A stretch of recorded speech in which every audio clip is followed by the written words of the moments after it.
Hey guys, this is Jen from Farpoint Restorations, and as you can see, we've got the bus inside. It is about 20 degrees outside, so not much outdoor work, so we decided that we would just freeze inside. Today's plan is to go ahead and pull the engine.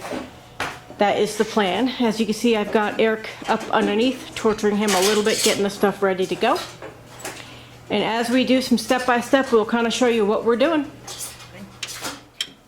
Hey. So what are you doing? Hey guys.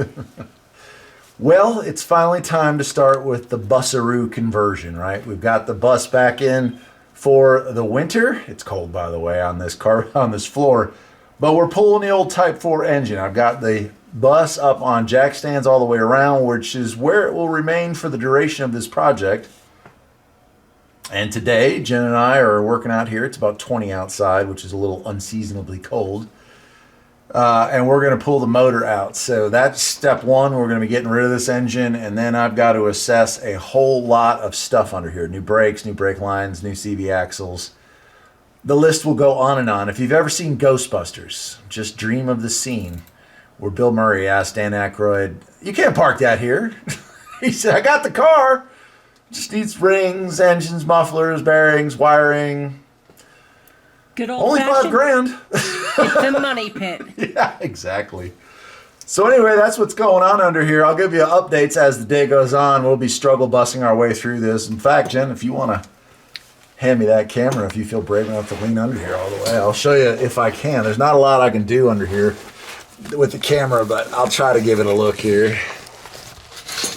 Yeah, it's actually not too bad with that off. So a lot of work has been done over the years. Let me make sure that's as zoomed out as it'll get.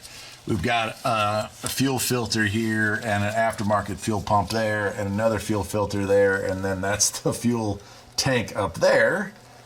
And somebody was nice enough to put a brand new starter on, which is actually really good because they're not cheap. And on top of not being cheap, the Subarus, the busaroo conversions, they need a strong starter to get the engine going because it's a high compression and whatnot.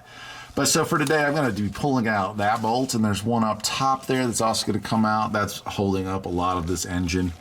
This bolt right here is going to come out, and on that side, if I can touch it, that one there, and there's one up higher, which I can't really see the camera because I'm not on that side. But all that's going to come out. We have to remove these things here. These are called engine tins. You can see the seal there next to it. All that's got to come out so we get clearance to drop the engine down. And then you can see I've got the engine supported with a jack stand. We'll lower this down, slide it out, and with a little luck, it will be out of the garage this weekend. It's Sunday, what is it, about 3:30, I think, right, Jen? Sounds about right. Yeah. So while I'm down here working on this, Jen's up there working on getting all the flat blade screws out that hold the engine tins in. And I'll let her show you the inside of the engine bay right now. All right, while Eric is down there working on the bolts down there, I get the fun job of pulling out 1,001 of these little flat-headed screws to go ahead and get that tin out. And as you can see, or maybe not, depending on lighting, they are everywhere. So we're going to work on this, and when we get done, we'll let you know how it went. So anyway, I'm out. I had to get up for a second and stoke the fire, and I'm freezing. The floor temperature is somewhere around 20. No matter how warm you get that wood-burning stove, it stays pretty darn cold. We got a lot of the engine bolts out. I'm working on taking out the exhaust. And Jen is in here. She's working on taking off the carburetor. How's that working out for you, Jen? Stupid engineers. This is the Type 4. This is the improved design. Yeah, I'll Now, go with that one. Yeah. I got one think there. 73, maybe 74 and on, they had that top hatch that you could do a lot of this work from the top down, but we are not so lucky. So a lot of this is crawling in. She's about halfway in there right now. I count for 3, not 4. All right, I'm going to be crawling back underneath here. I'll show you what we're up to. So I'm taking off these bolts right here next. Those are the exhaust bolts. I've already got the other side out, and we've got the fuel lines loose, so we smell real bad of very old gas. And I've supported the engine there, so time to get back under here and get the last of these bolts out of the way. We're going to get the exhaust out, just make it a little easier, and we'll be ready to drag it out because I've got most of the wire. I think I have 1 or 2 wires left to take out as well. So progress is being made here on the bus. It's family fun time. How's it going, Jen? Just about have it.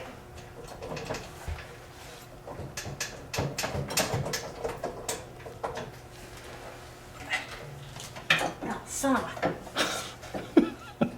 What's something still hooking? Hook to it?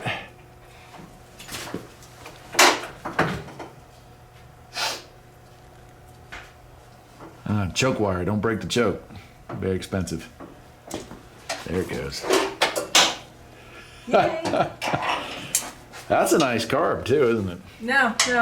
It's ugly and it's horrible and it cost me way too much time and effort.